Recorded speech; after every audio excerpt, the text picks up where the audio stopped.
Hello friends, welcome back to Win Academy. I am Sangram Patil from खासदार SD Patil Vidya Mandir Junior College, Islampur. Last लेक्चरमध्ये आपण ॲडसॉर्प्शन and collides हा chapter बघायला सुरुवात केलेली होती की ज्याच्यामध्ये आपण कोलाइड्सच्या संदर्भातल्या टर्म्स बघत होतो. In today's lecture we are going to start here new concept which is related with the properties of the colloidal dispersion. Colloidal डिस्पर्शनच्या प्रॉपर्टीज कोणत्या आहेत हे पाठीमागच्या लेक्चरमध्ये आपण बघितलेलं होतं की फॉर एक्झाम्पल आपण त्याच्यामध्ये सांगितलेलं होतं की one properties of the general प्रॉपर्टीजमध्ये आपण सांगितलं colloidal dispersion it is a heterogeneous mixture. It contains disperser phase and dispersion medium. Next property आपण सांगितलेली होती which is the optical property आणि त्याच्यामध्ये फार महत्त्वाची एक टर्म बघितली की ज्याला आपण टिंडॉल इफेक्ट असं म्हणतो. When there is a scattering of light takes place and due to which we can see the path of light in a colloidal dispersion, that effect is said the Tyndall effect. आणि colloidal dispersionच्या बाबतीमध्ये Tyndall effect हा optical property म्हणून ओळखला जातो. Next प्रॉपर्टीमध्ये आपण बघितलं what are the colours of colloidal dispersion. Colloidal डिस्पर्शनचे कलर कोणते असू शकतात याच्याबद्दलचं डिस्कशन केलं की ज्याच्यामध्ये आपण सांगितलं की when there is a scattering of light takes place it appears to be the blue in color. And when there is a transmission of light takes place, it appears to be red in color. Colloidal पार्टिकलची size काय आहे याच्यावरती सुद्धा colour ठरतो किंवा जी light scatter होणार आहे त्याची वेवलेंथ नेमकी काय आहे त्याच्यावरती कलर कोलायडल डिस्पर्शनचा ठरत असतो. नेक्स्ट प्रॉपर्टीमध्ये आपण सांगितलं कायनेटिक प्रॉपर्टी आणि कायनेटिक प्रॉपर्टीच्या बाबतीमध्ये फार महत्त्वाचा मुद्दा आपण एक बघितला तो होता ब्राउनियन मोशन. रॉबर्ट ब्राउन या सायंटिस्टच्या नावानं ओळखली जाणारी ही मोशन की ज्याच्यामध्ये आपण सांगितलं की कोलायडल डिस्पर्शनमधले जे पार्टिकल असतात ते सिजलेस रँडमली कोणत्याही दिशेला झिगझॅग मॅनरनं जर मूव्ह होत असतील मूवमेंट दाखवत असतील तर त्याला आपण ब्राउनियन मोशन असं म्हणतो. नेक्स्ट पार्ट आपण बघितला होता की electrical properties of the colloidal dispersion. Electrical प्रॉपर्टीच्या बाबतीमध्ये आपण पहिला पॉईंट डिस्कस केला होता की तो होता चार्ज ऑन कोलायडल पार्टिकल्स की ज्याच्यामध्ये आपण सांगितलं की पार्टिकल जे असतात ते एकसारखा चार्ज कॅरी करतात. It may be a positive और it may be a negative. Next point त्याच्यामध्ये आपण बघितला होता तो होता इलेक्ट्रोफोरेसिस म्हणूनचा. आता हे इलेक्ट्रोफोरेसिस काय होतं तर इलेक्ट्रोफोरेसिसमध्ये आपण सांगितलं की अपोजिटली चार्जड जे पार्टिकल असतील ते रिस्पेक्टिव्ह इलेक्ट्रोडकडे मायग्रेट होतील. हा जो काही प्रकार आहे अप्लाइड मॅग्नेटिक फील्ड केल्यानंतर इलेक्ट्रिक फील्ड केल्यानंतर तर त्याला आपण इलेक्ट्रोफोरेसिस असं म्हणतो. तशाच सारखी दुसरी टर्म आपण बघितली की ज्याला आपण म्हणालो इलेक्ट्रो ऑस्मॉसिस. इलेक्ट्रो ऑस्मॉसिसमध्ये एक पर्टिक्युलर मेम्ब्रेन वापरल्यामुळं जे पार्टिकल असतील त्यांची मुवमेंट न होता जे मीडियममधले मॉलिक्युल असतील त्यांचं शिफ्टिंग त्यांचं मुवमेंट होते तेव्हा त्याला आपण इलेक्ट्रो ऑस्मॉसिस असं म्हणत होतो.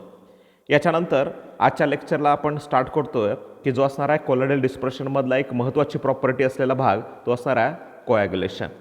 सो आपण स्टार्ट करूया कोॲग्युलेशनच्या डेफिनेशनपासून. What is coagulation? The precipitate of colloids by removal of charge associated with the colloidal particle is called as a coagulation. आत्ताच मी तुम्हाला सांगितलं की जेव्हा कुठल्याही प्रकारचं कोलायडल डिस्पर्शन असतं तेव्हा त्याच्यामधले जे पार्टिकल असतात it may be a positive or it may B negative.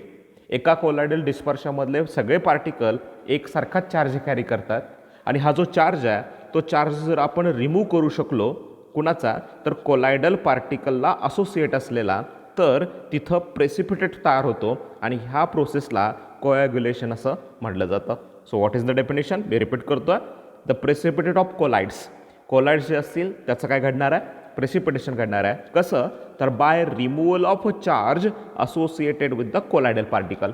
कोलायडल particle हे पॉझिटिव्ह असतील किंवा निगेटिव्ह असतील आणि असा हा जो चार्ज असेल तो रिमूव्ह केल्यानंतर त्या कोलाइडचा जर प्रेसिपिटेट बनत असेल तर त्याला कोॲग्युलेशन असं म्हटलं जातं. सो नेक्स्ट पार्टकडे आपण जातोय की ज्याच्यामध्ये आपण बघणार आहे की हे जे कोॲग्युलेशन घडायचं असेल तर आपल्याला ठाऊक आहे की colloid solutions are of two types. What is the lyophobic आणि अनादर इज द लायोफिलिक. आता जर लायोफोबिक कोलाइड जर असतील आणि त्याच्यापासून जर प्रेसिपिटेट बनवायचं असेल म्हणजे त्याचं जर कोॲग्युलेशन करायचं असेल तर there is a removal of charge on its surface. Lyophobic colloid जे असतील लायोफोबिक हा वर्ड आपल्याला बरंच काही सांगतो की ज्याच्यामध्ये आपण सांगितलं की मीडियम आणि फेज म्हणजे डिस्पर्स्ड फेज आणि डिस्पर्शन मीडियम या दोघांच्यामध्ये जर स्ट्रॉंग अफिनिटी नसेल तर त्याला आपण लायोफोबिक म्हणतो. आणि lyophilic colloids are those in which there is a strong affinity between dispersed phase and dispersion medium. मी परत रिपीट करतो आहे, आपलं जे कोलाइड्स असतात ते कोलाइड्स कशापासून बनलेले आहेत तर डिस्पर्स्ड फेज आणि डिस्पर्शन मीडियमपासून बनलेले आहेत. आणि जर हे फेज आणि मीडियम या दोघांच्यामध्ये अफिनिटी नसेल तर त्याला म्हणायचं lyophobic colloids. And if there is a affinity between these dispersed phase and dispersion medium then it is said the lyophilic colloids. आणि अशा प्रकारच्या लायोफोबिक कोलाइडचं किंवा लायोफिलिक कोलाइडचं कोॲग्युलेशन जर करायचं असेल तर आपण स्टेटमेंट इथं फर्स्ट असं बघतोय की in case of the lyophobic colloids if there is a we have to form the precipitate. जर आपल्याला तिथं कोॲग्युलेशन त्याचं बनवायचं असेल तर ते कसं करू शकतो तर by removal of the charge on its surface. Lyophobic कोलाइडच्या सरफेसवरचा जो चार्ज आहे तो रिमूव्ह केल्यानंतर आपण तिथं कोॲग्युलेशन मिळवू शकतो, प्रेसिपिटेशन मिळवू शकतो.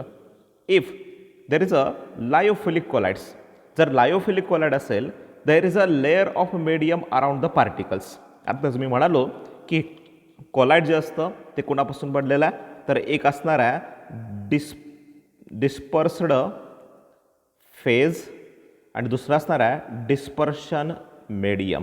जेव्हा लायोफिलिक कोलाइड बनतात तेव्हा फेजमधले जे पार्टिकल असतात त्याच्या भोवती मीडियममधले मोलिक्युल हे सराउंड करतात आणि त्यामुळं त्याच्या भोवती एक त्याची लेअर तयार होते आणि ह्या लेअरवरती आयन ॲब्सॉर्ब झालेले असतात. आणि म्हणून जर आपल्याला लायोफिलिक कोलाइडचा प्रेसिपिटेट बनवायचं असेल, त्याचं कोॲग्युलेशन जर बनवायचं असेल तर त्या लेअरवरचा चार्ज रिमूव्ह करायचा आहे. म्हणजे दोन्हीसाठी मिनिंग तोच आहे, when there is a removal of charge takes place it will be form precipitate.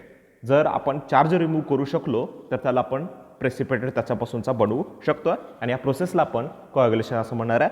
In case of the lyophobic colloid असू द्या किंवा लायोफिलिक कोलाइड असू द्या, दोन्ही ठिकाणी तुम्हाला removal of charge removal of charge हा करावाच लागणार आहे आणि त्याच्यातून आपण प्रेसिपिटेट जो मिळवतो त्या प्रोसेसला आपण कोॲग्युलेशन असं म्हणतो. सो नेक्स्ट पार्टकडे आपण जातो. What are the methods to effect the coagulation. Coagulation व्हावं म्हणून कोणत्या प्रकारच्या मेथड वापरल्या जातात याच्याबद्दलचं डिस्कशन आता आपण इथं करूया की ज्याच्यामध्ये फर्स्ट पॉईंट मी तुमच्यापुढे मांडतोय बाय इलेक्ट्रोफोरेसिस. म्हणजे जर आपल्याला कोॲग्युलेशन बनवायचं असेल, आपल्याला कोलायडल सोल्युशनपासून जर प्रेसिपिटेट मिळवायचं असेल तर त्यासाठी काय करायचं आहे इलेक्ट्रोफोरेसिस. इलेक्ट्रोफोरेसिस म्हणजे नेमकं काय हे पाठीमागच्या लेक्चरमध्ये आपण शिकलेलं आहे की ज्याच्यामध्ये आपण सांगितलं की कोलायडल डिस्पर्शनमधले जे पार्टिकल असतील, जे चार्जड पार्टिकल असतील, इलेक्ट्रिक फील्ड अप्लाय केल्यानंतर रिस्पेक्टिव्ह अपोजिट साईनचा असलेल्या इलेक्ट्रोडकडं हे जेव्हा पार्टिकल मूव्ह होतात तेव्हा त्याला आपण इलेक्ट्रोफोरेसिस असं म्हणतो. The colloidal particles move towards oppositely charge electrodes and get discharged and precipitate. ते डिस्चार्ज होतील आणि त्यापासून प्रेसिपिटेट बनेल. हे आपण म्हणतोय कोॲग्युलेशन आणि मेथड वापरली आपण इलेक्ट्रोफोरेसिसची. मी इथं डायग्राममध्ये एक्सप्लेन करतोय. आपण पाठीमागच्या लेक्चरमध्ये बघितलेलं होतं की हे जे कोलायडल सोल्युशन आहे त्याच्यामध्ये हे पार्टिकल दिसत आहेत तुम्हाला आणि हे जे पार्टिकल असतील, सपोज हा कॅथोड नाही आहे तर हा आपण ॲनोड म्हणूया इथं. आणि हे जे पार्टिकल असतील या पार्टिकलवरती जर निगेटिव्ह चार्ज असेल तर ह्या इलेक्ट्रोडला आणि ह्या इलेक्ट्रोडला जर एक्सटर्नली इलेक्ट्रिक फील्ड अप्लाय जर केलं तर ह्याच्यातले जे पार्टिकल असतील की जे निगेटिव्हली चार्ज आहेत ते पॉझिटिव्ह चार्ज असलेल्या ॲनोडकडं मायग्रेट व्हायला सुरुवात होतील आणि ह्या चार्जचं जेव्हा मायग्रेशन होतं तेव्हा इथलं जे कोलायडल सोल्युशन असेल त्याच्यातले पार्टिकल डिस्चार्जड होतात, म्हणजे त्यांच्यावरती चार्ज हा राहत नाही आहे. आणि जेव्हा हे डिस्चार्ज होतात तेव्हा त्याच्यापासून आपल्याला तिथं प्रेसिपिटेट मिळतो आणि ह्या प्रोसेसला आपण कोॲग्युलेशन असं म्हणू शकतो. म्हणजे फर्स्ट पॉईंट मी तुमच्यापुढे डिस्कस असा केला आहे. आपण बघतोय methods to effect the coagulation. Coagulation व्हावं म्हणून कोणती मेथड वापरली जाते तर फर्स्ट पॉईंट आपण डिस्कस केला electrophoresis. What is electrophoresis? The colloidal particles move towards oppositely charge electrodes get discharged and there is a precipitate आणि ह्या प्रोसेसला आपण कोॲग्युलेशन असं म्हणतो. There is another way for the coagulation. कोॲग्युलेशनसाठीचा आणखीन एक वे तुमच्या पुढे इथं दिसतोय by mixing two oppositely charged sols. म्हणजे आपल्याकडं ज्या प्रकारचा कोलायडल सोल असेल, suppose it contains positive charge particles, जर आपण त्याच्यामध्ये निगेटिव्ह चार्ज पार्टिकल्स जर ॲड केले, दे गेट न्यूट्रलाइज्ड, आणि जेव्हा ते न्यूट्रलाइज होतील तेव्हा त्याचं तिथं प्रेसिपिटेशन घडणार आहे आणि we will get the coagulation. म्हणजे इथं आपण काय लिहिलं बघूया. In case of the to effect the coagulation by mixing two oppositely charged sols. Oppositely charge sols when mixed in almost equal proportion neutralizes their charge and precipitation occurs. आणि तिथं त्या पद्धतीचं कोॲग्युलेशन घडतं. यासाठीचं एक्झाम्पल मी तुम्हाला सांगू शकतो की जर सपोज आपण फेरिक ऑक्साईड घेतला, हा जो फेरिक ऑक्साईड आहे त्याच्यावरती पॉझिटिव्ह चार्ज सोल असतात, पॉझिटिव्ह चार्जचे पार्टिकल असतात, आणि if there is a addition of arsenious sulphide, म्हणजे जर त्याच्यामध्ये आपण आर्सेनियस सल्फाईड हा सोल जर ॲड केला की ज्याच्यावरचे पार्टिकल असतात ते निगेटिव्ह चार्ज असतात, आणि जेव्हा ह्या दोघांचं इक्वल प्रपोर्शन होतं दे गेट न्यूट्रलायझेस. आणि न्यूट्रलायझेशन झाल्यानंतर पटकन त्याचं काय घडणार आहे, प्रेसिपिटेशन घडणार आहे, आणि आपण याला कोॲग्युलेशन असं म्हणू शकतो. This method is also set up the mutual coagulation. हा फार महत्त्वाचा शब्द मी तो वापरतोय, म्युच्युअल कोॲग्युलेशन. म्युच्युअल कोॲग्युलेशन कधी म्हणायचं, जेव्हा फेरिक ऑक्साईडसारखा पॉझिटिव्ह कोलायडल डिस्पर्शन असेल आणि त्याच्यामध्ये इक्वल अमाऊंटचा आर्सेनियस सल्फाईड की जो निगेटिव्ह चार्ज असेल जर ॲड केला तर तिथं त्याचं न्यूट्रलायझेशन घडतं, आणि न्यूट्रलायझेशन नंतर लगेच आपल्याला प्रेसिपिटेट मिळतो. या प्रोसेसला आपण म्युच्युअल कोॲग्युलेशन असं म्हणू शकतो.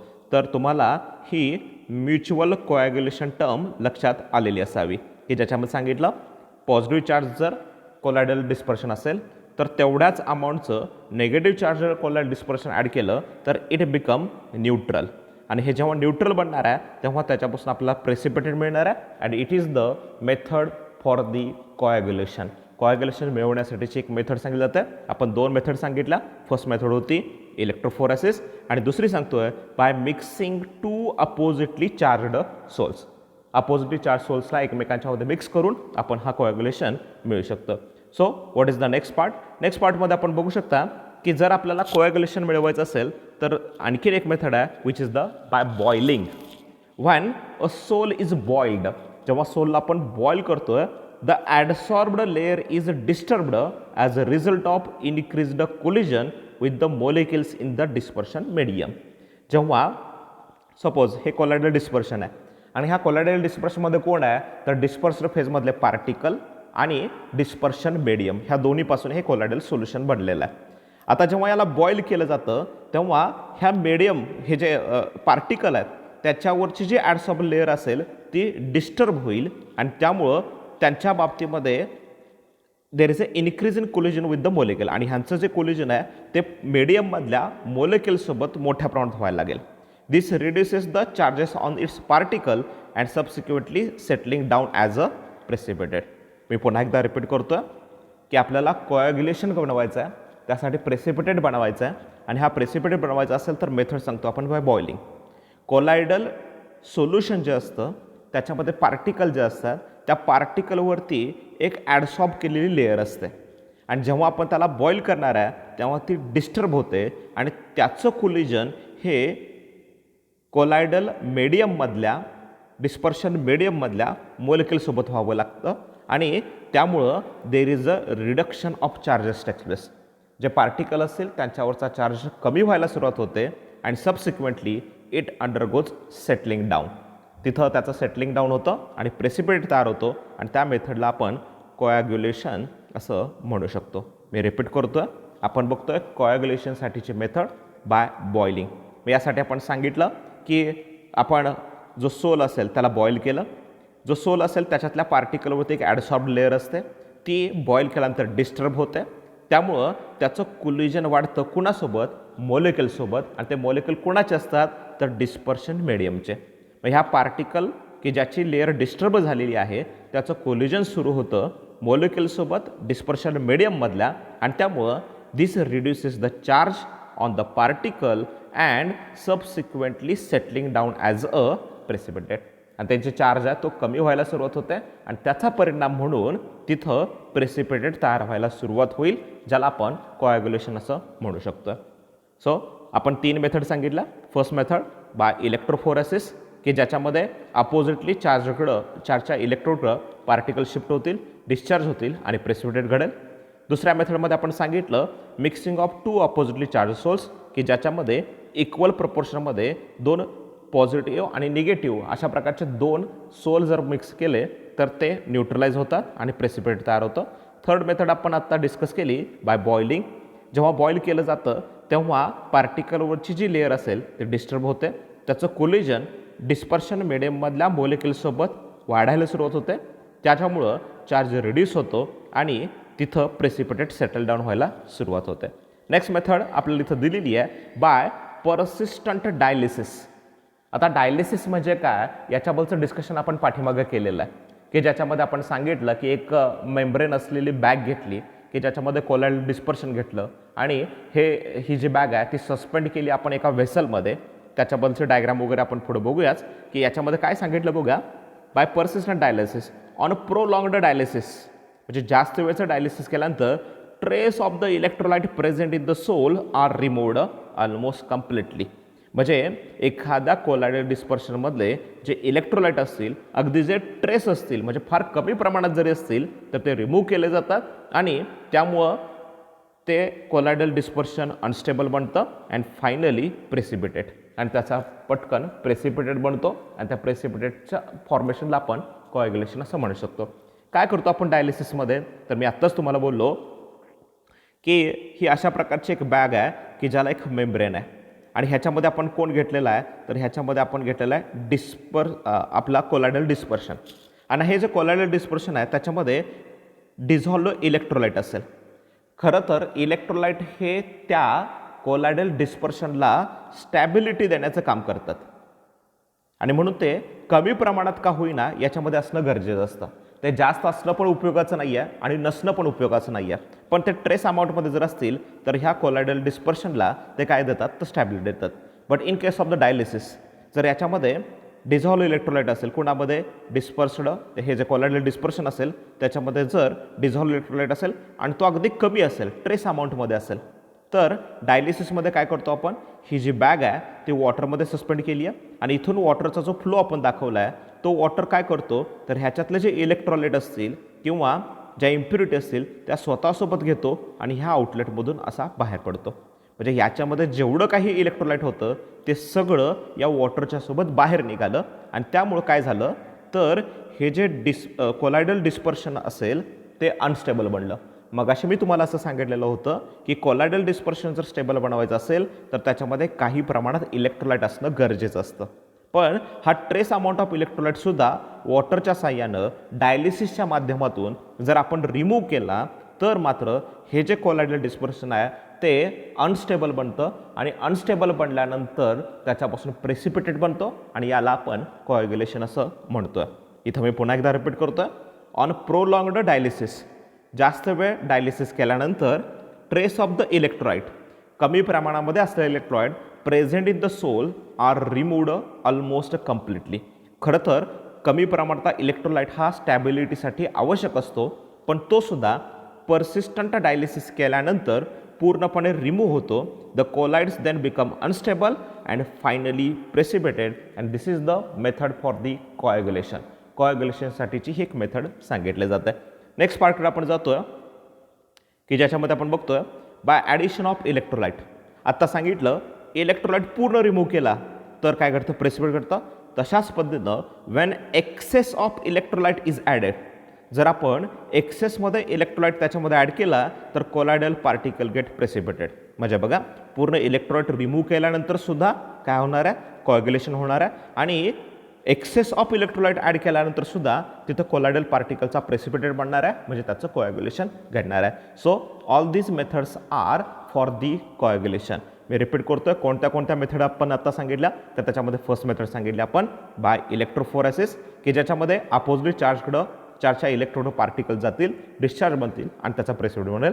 नेक्स्ट मेथड सांगितली की अपोजिटली चार्ज जे सोल असतील ते मिक्स करायचे त्याच्यानंतर ते न्यूट्रल बनतील आणि त्याचा प्रेसिपिटेट बनेल. नंतरची थर्ड मेथड आपण सांगितली बॉइलिंग केल्यानंतर जे पार्टिकल असतील त्याच्यावरची लेअर आहे ते डिस्टर्ब होईल आणि त्याचं कोलिजन वाढणार आहे मॉलिक्युल्ससोबत आणि त्यामुळं चार्ज रिड्यूस होईल आणि त्याचा परिणाम प्रेसिपिटेट तयार होण्यामध्ये होईल. नेक्स्ट मेथड आपण 2 सांगितल्या बाय परसिस्टंट डायलिसिस. जर प्रोलॉंगड डायलिसिस आपण करू शकलो तर ट्रेस अमाऊंटमध्ये असणारा इलेक्ट्रोलाइट जो आहे तो कम्प्लिटली रिमूव्ह होतो आणि त्याचा परिणाम तिथं प्रेसिपिटेट घडण्यामध्ये होतो. याच्या व्यतिरिक्त दुसरा एक प्रकार आहे when there is a addition of excess of electrolyte. जर इलेक्ट्रोलाइट आपण एक्सेसमध्ये ॲड केला, खरं तर कमी प्रमाणामध्ये इलेक्ट्रोलाइट असेल तर ते कोलायडल डिस्पर्शन हे स्टेबल बनतं, पण तो जर एक्सेस झाला किंवा पूर्णपणे जर रिमूव्ह केला तर मात्र त्याचा प्रेसिपिटेट घडतो and it will form coagulation. त्याच्यामुळं तिथं कोॲग्युलेशन घडणार आहे. सो नेक्स्ट पार्टकडे आपण जातोय की ज्याच्यामध्ये जर हे कोॲग्युलेशन फार चांगल्या पद्धतीने घडवायचं असेल तर त्याच्यामध्ये कुठल्या प्रकारचे आयन ॲड करू शकता. त्यासाठीचा एक रूल, फार फेमस रूल आहे जो जेईच्या, सीईटीच्या, नीटच्या एक्झाम दृष्टीने फार महत्त्वाचा आहे and it is the Hardy Schulze rule. हा जो हार्डी-शुल्झ रूल आहे तो नेमकं काय सांगतो, the greater the valency of the flocculating ion added the greater is its power to cause the precipitation. आत्ताच आपण सांगितलं की एक्सेस ऑफ इलेक्ट्रोलाइट ॲड केला तर प्रेसिपिटेशन घडतं. मग इलेक्ट्रोलाइट कोणाला म्हणायचं, मी पाठीमागच्या वेळी पण तुम्हाला एक्सप्लेन केलेलं आहे. इलेक्ट्रोलाइट कोणाला म्हणतो की ज्यांचं आयनायझेशन किंवा डिसोसिएशन होतं त्यांना आपण इलेक्ट्रोलाइट म्हणतो. म्हणजे फॉर एक्झाम्पल NaCl, NaClचं डिसोसिएशन होतं Na+ and Cl-, that's why it is a electrolyte. मग इथं हार्डी-शुल्झ रूलमध्ये काय सांगितलेलं आहे, जे ॲड केलेले इलेक्ट्रोलाइट असतील त्यांची व्हॅलन्सी जर जास्त असेल, ग्रेटर असेल, तर तिथं greater is its power to cause the precipitation. Precipitation फार चांगल्या पद्धतीने होतं केव्हा, की जेव्हा ॲड करणारे आयन असतील त्यांची व्हॅलन्सी जर जास्त असेल तर. फॉर एक्झाम्पल इथून बघू शकता की जर suppose in the coagulation of negative sols, जर निगेटिव्ह सोल असेल तर त्याच्यामध्ये आपण ॲड करणारा इलेक्ट्रॉन हा त्याच्या अपोजिट चार्जचा असणार आहे, म्हणजे पॉझिटिव्ह चार्जचा. आणि इथं तुम्हाला सिक्वेन्स होतोय ॲल्युमिनियम +3, बेरियम +2 आणि Na+1. याच्यामध्ये व्हॅलन्सी +1 आहे, याच्यामध्ये +2 आहे, ॲल्युमिनियम +3 आहे. म्हणजे ह्या निगेटिव्ह सोलला जर प्रेसिपिटेट बनवायचं असेल तर त्याच्या अपोजिट चार्जचा आयन याच्यामध्ये मिक्स करावा लागतो आणि त्या आयनवरची व्हॅलन्सी किंवा चार्ज ज्याचा जास्त असेल तेवढं त्याची पॉवर ऑफ प्रेसिपिटेशन ही जास्त असणार आहे. म्हणून इथं रूल असा दिला, निगेटिव्ह सोलचं जर प्रेसिपिटेशन घडवायचं असेल तर सिक्वेन्स आहे Al+3 is more than barium +2 more than Na+1. Similarly जर आपल्याला पॉझिटिव्ह सोलचं जर कोॲग्युलेशन घडवायचं असेल तर आपण इथं बघू शकता FeCN6 -4, PO4 -3, SO4 -2, Cl -1. इथं सगळ्यात जास्त जो चार्ज आहे तो FeCN6च्या बाबतीमध्ये आहे आणि जो -4, आणि सगळ्यात कमी हा क्लोरीनवरती आहे -1. मग पॉझिटिव्ह चार्जच्या सोलला जर आपल्याला कोॲग्युलेट बनवायचं असेल तर त्यासाठी ज्याच्यावरती चार्ज जास्त आहे, अपोजिट चार्ज जास्त आहे, तो त्याच्यामध्ये ॲड केला. हा जो रूल आहे तो सांगायचा हार्डी-शुल्झ रूल म्हणूनचा. हा फार महत्त्वाचा रूल आहे. जेवढा आयनवरचा चार्ज जास्त असेल तेवढं पॉवर ऑफ प्रेसिपिटेशन त्याची जास्त असणार आहे, हे या रूलमधून सांगितलेलं आहे. सो हा पार्ट जो सगळा होता तो आता आपण कोलाइडच्या संदर्भात बघितला. कोलाइडच्या बाबतीमध्ये एक फार महत्त्वाचा टाईप सांगितला जातो and it is the emulsion. आता हे इमल्शन म्हणजे नेमकं काय, खरं तर आपण classification of colloids on the basis of physical स्टेटमध्ये इमल्शन हा पॉईंट बघितलेला होता त्या चार्टमध्ये. आता ह्या इमल्शनच्या बद्दलचं थोडंसं डिटेलिंग आपल्याला दिलेलं आहे, ते नेमकं काय आहे याच्याबद्दलचं विचारात आपण इथं पुढे करूया. So what is the emulsion. Emulsion म्हणजे काय, actually emulsion is the colloidal system. हे कोलायडल सिस्टीम आहे कारण याच्यामध्ये एक डिस्पर्स्ड फेज असेल आणि दुसरं डिस्पर्शन मीडियम असेल. फक्त इमल्शन कधी म्हणायचं की जेव्हा डिस्पर्स्ड फेज ही सुद्धा लिक्विड असेल आणि डिस्पर्शन मीडियम हे सुद्धा लिक्विड असेल. म्हणजे फेज पण लिक्विड आहे आणि मीडियम पण लिक्विड आहे. अशा प्रकारचं जे कोलायडल सिस्टीम तयार होणार आहे तेव्हा त्याला आपण इमल्शन म्हणणार आहे. So what is the definition of emulsion. इमल्शनचं डेफिनेशन काय, a colloidal system in which, हे काय कोलायडल सिस्टीम आहे, in which one liquid is dispersed in another immiscible liquid is called as emulsion. म्हणजे बघा पूर्णपणे त्याच्यामध्ये मिसिबल ते होणार नाही आहे, पूर्णपणे त्याच्यामध्ये ते सोल्युबल होणार नाही आहे. इथं वर्ड वापरला आहे इमिसिबल, म्हणजे ते कम्प्लिटली सोल्युबल नसणार आहे.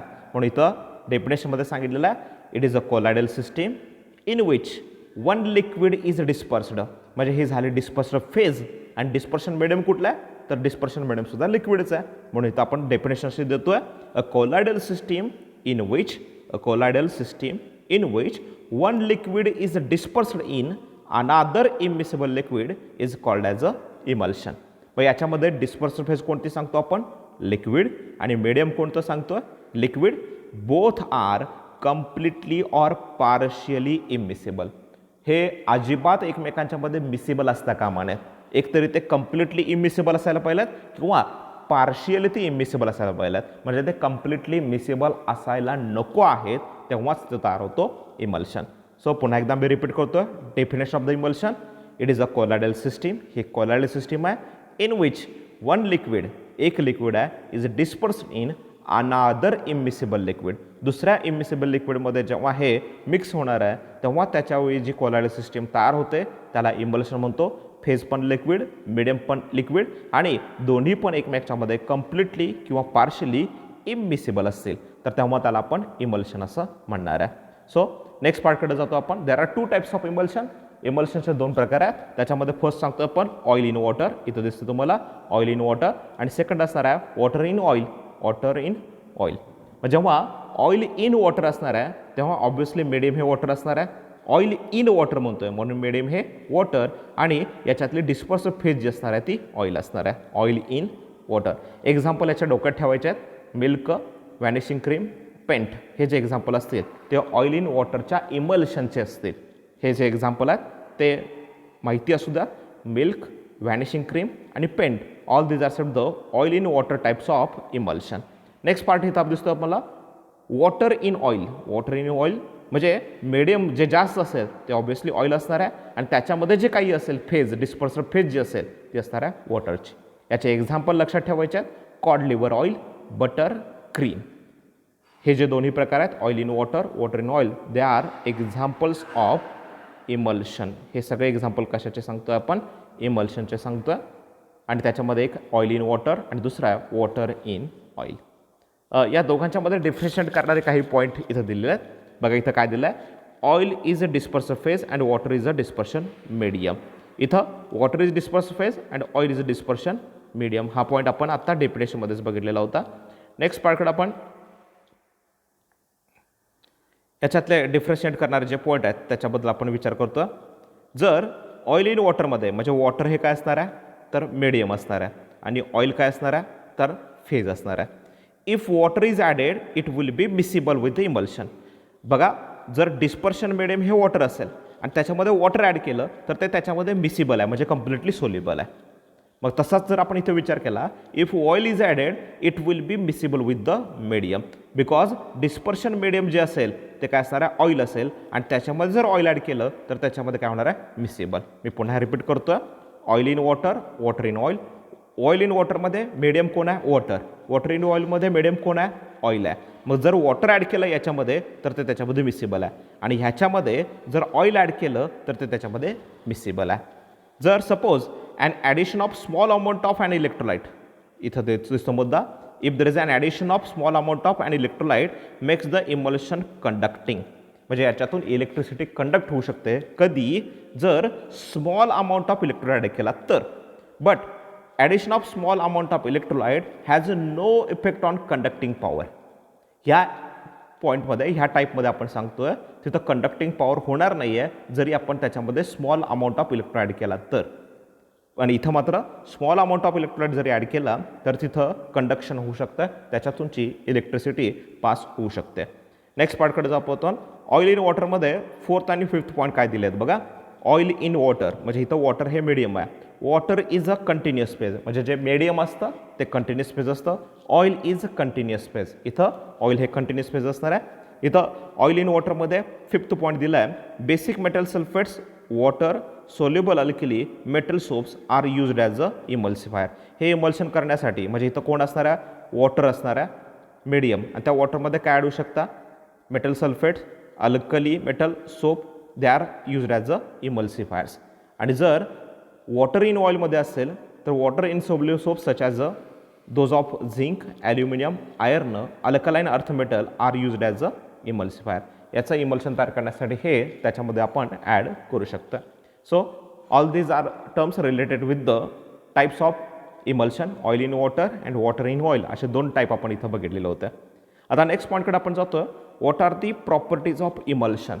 ह्या इमल्शनच्या प्रॉपर्टीज कोणत्या कोणत्या आहेत, तर त्याच्यामध्ये फर्स्ट पॉईंट आपण बघूया.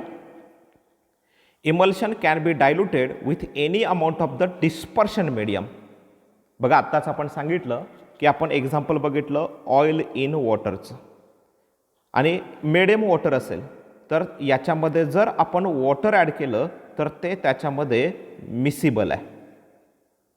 म्हणून इथं दिलं आहे इमल्शन कॅन बी डायल्युटेड, म्हणजे हे डायल्यूट होऊ शकतं कधी with any amount of the dispersion medium.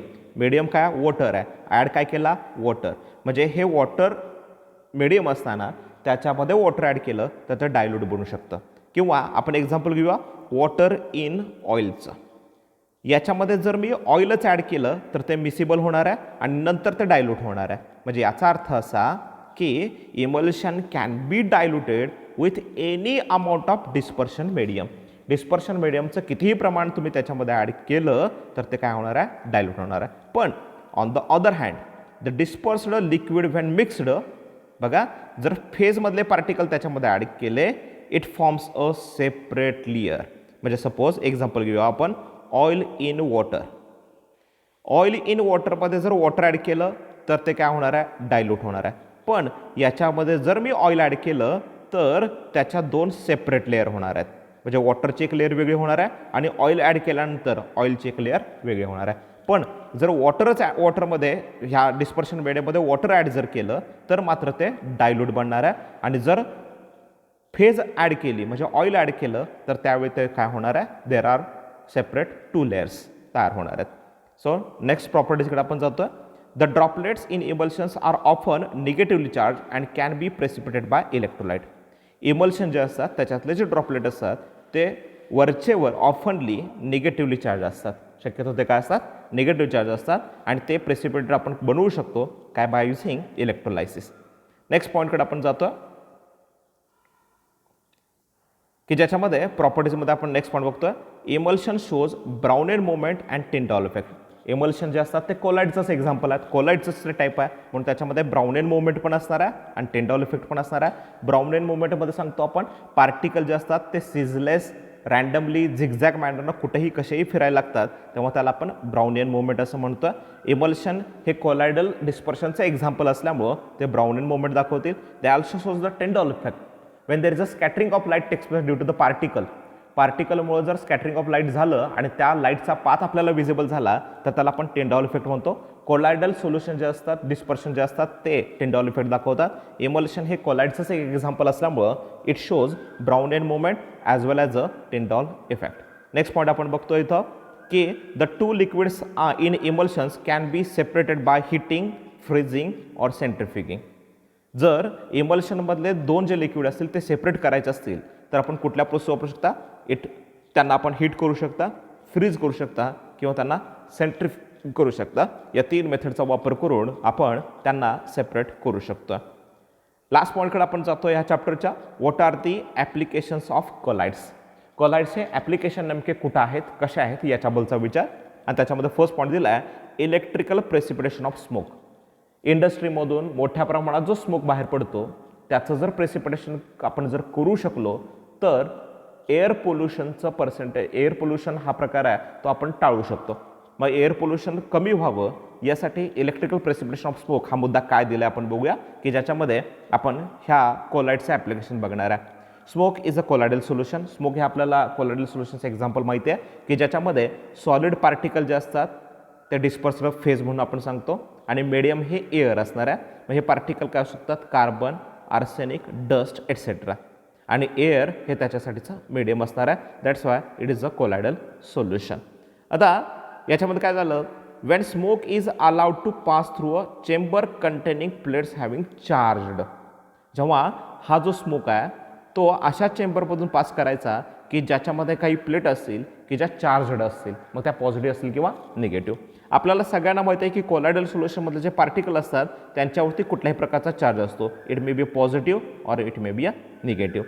आणि अशा प्रकारचं कोलायडल सोल्युशन की ज्याच्यातले पार्टिकल जे चार्जड असतात ते जेव्हा अशा एखाद्या चेंबरमधून पास झाले की ज्याच्यामध्ये अशा प्लेट बनवल्या असतील की ज्या चार्जड असतील, ऑब्वियसली तिथं काय होणार आहे की smoke particles they loses their charge and get precipitated. म्हणजे सपोज हा एक चेंबर आहे आणि ह्या चेंबरमधून इथून स्मोक वरती जाणार आहे.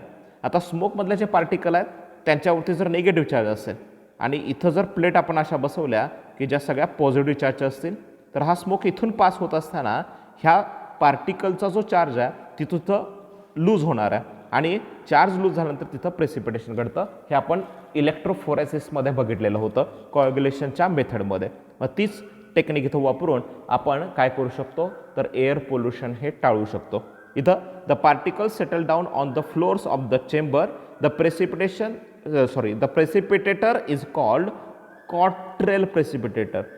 म्हणजे स्मोक जे आहे त्याचं जर आपल्याला प्रेसिपिटेशन बनवायचं असेल तर त्या चेंबरमध्ये जो प्रेसिपिटेटर वापरलेला असेल त्याला कॉट्रेल प्रेसिपिटेटर असं म्हणायचं आहे. नीटच्या CETच्या एक्झामच्या दृष्टीनं हा महत्त्वाचा वर्ड आहे, कॉट्रेल प्रेसिपिटेटर. म्हणजे स्मोकचं जर आपल्याला डिस्चार्जिंग करून प्रेसिपिटेट बनवायचं असेल तर त्यासाठी आपण कॉट्रेल प्रेसिपिटेटर तिथं वापरू शकतो. नेक्स्ट ॲप्लिकेशन आपण बघतोय कोलाइड्सच्या बाबतीमध्ये, purification of drinking water. Water obtained from natural sources contains colloidal impurities. बघा वॉटरमध्ये कोलायडल इम्प्युरिटीज असू शकतात. बाय ॲडिशन ऑफ ॲलम, आपल्याला माहिती आहे ॲलम म्हणजे तुरटी की ज्याचा फॉर्म्युला आहे K2SO4Al2SO4 thrice .24H2O. Potassium sulphate aluminium sulphate hydrated असतो तेव्हा त्याला आपण ॲलम असं म्हणतो. आणि हा जो ॲलम आहे तो वॉटरमध्ये असलेल्या ज्या कोलायडल इम्प्युरिटीज असतील त्या सगळ्यांना एकत्र करून त्याच्यापासून त्याचं कोॲग्युलेशन बनवतो and they get settle down. ते तळाला सगळेजण जाऊन बसतात. दिस मेक्स वॉटर पोटेबल. हे पाणी पिण्यायोग्य बनवलं जातं. कसं तर बाय ॲडिंग ॲलम. हे बघा नॅचरल सोर्स जे वॉटरचे आहेत त्याच्यामध्ये कोलायडल इम्प्युरिटीज असतात आणि जर त्याच्यामध्ये ॲलमसारखा आपण कंपोनंट ॲड केला तर कोलायडल इम्प्युरिटी गेट्स कोॲग्युलेटेड. कोलायडल इम्प्युरिटी ह्या कोॲग्युलेट होतात, सेटल डाऊन होतात and this makes water potable. मग अशा आपण एअर पोल्युशन टाळण्यासाठी, आता वॉटर पोल्युशन टाळण्यासाठी किंवा वॉटरमधल्या ज्या अनवॉन्टेड इम्प्युरिटीज असतील त्या बाजूला काढण्यासाठी इथं ॲलमचा वापर करू शकतो. नेक्स्ट पॉईंट इथं दिला आहे, in case of the medicine what are the application of the colloids. कोलाइड्सचं ॲप्लिकेशन मेडिसिन फील्डमध्ये कसं होतं. Usually medicines are colloidal in nature. हे लक्षात ठेवायचं आहे. Usually medicines are colloidal in nature. Colloidal medicines are more effective owing to large surface area to volume ratio of a colloidal particle and easy assimilation. काय होतं तर कोलायडल मेडिसिनमुळं जो आपल्याला ज्या गोष्टींच्यावरती आपल्याला इफेक्ट पाहिजेला आहे त्याच्यासाठीचा surface area to volume ratio आहे तो मोठा होतो, तो लार्ज बनतो आणि त्यामुळं कोलायडल पार्टिकल्स अँड जे असतील त्यासोबत एक ॲसिमिलेशन दाखवतात, एकरूपता दाखवतात. मी रिपीट करतोय काय सांगितलं बघा. मेडिसिन हे शक्यतो कोलायडल असतात. त्यामुळं काय होतं जिथं आपल्याला त्या मेडिसिनची गरज आहे तिथला सरफेस एरिया आणि व्हॉल्यूम याचा रेशो लार्ज बनतो आणि त्यामुळं त्या कोलायड जे औषध आहे जे मेडिसिन आहे त्याचा इफेक्ट तिथं फार छान पद्धतीने होतो. का तर it undergoes easy assimilation. Assimilation म्हणजे एकरूपता. म्हणजे ते औषध आहे ते त्या भागाबरोबर एकरूपता दाखवतं आणि जेणेकरून तिथं काय होणार आहे तर त्याचा इफेक्ट आहे तो चांगल्या पद्धतीने आपल्याला झालेला लक्षात येणार आहे. फॉर एक्झाम्पल दिलं argyrol is a silver sol used as an eye lotion. डोळ्यांच्यामध्ये जे लोशन वापरलं जातं त्याच्यामध्ये अर्जिरॉल हा प्रकार दिला की जो सिल्वर सोल कोलाइडचं एक एक्झाम्पल आहे. वेल नोन एक्झाम्पल आहे milk of magnesia is an emulsion. हे एक इमल्शन आहे की used in a stomach disorders. पोटा संदर्भातले जे आजार असतील, अल्सर वगैरे असतील किंवा ॲसिडिटी वगैरे झालं असेल तर त्यासाठी मिल्क ऑफ मॅग्नेशियाचा वापर केलेला असतो. These are applications of the colloids. याच्यानंतर लास्ट पॉईंटकडे आपण जातो. In rubber industry rubber is obtained by coagulation of latex. रबराच्या झाडापासून जो चिक मिळतो, जो लॅटेक्स मिळतो त्याचं कोॲग्युलेशन करून त्याच्यामध्ये सल्फर ॲड केला जातो आणि त्याचं कोॲग्युलेशन बनवतात and it is a application of colloids in rubber industry. Next point cleansing action of soaps and detergent. Soap and detergent याची जी क्लिन्सिंग ॲक्शन आहे ही या कोलायडल डिस्पर्शनमुळं घडू शकते. नेक्स्ट पार्ट याच्यामध्ये दिला आहे in a photographic plates films and industrial products like paints inks synthetic plastics rubbers graphite lubricants cements etcetera are the colloids. हे सगळे कोलाइड्सचे एक्झाम्पल म्हणून सांगितले जातात. सो हा जो चॅप्टर आहे तो इथं संपलेला आहे. Complete the exercise from the टेक्स्टबुकमधला जो एक्झरसाइज आहे तो कंप्लीट करा. We will see NCERT corner and objective questions related to JEE NEET CET of the chapter in the next lecture. आपण पुढच्या लेक्चरमध्ये NCERTच्या संदर्भातल्या काही कन्सेप्ट ह्याच्यात आहेत का ते बघूया. याच्या व्यतिरिक्त याच्यातले ऑब्जेक्टिव्ह क्वेश्चन असतील की जे JEE नीट CETला रिलेट करणारे असतील ते आपण नेक्स्ट लेक्चरमध्ये बघूया. So thank you.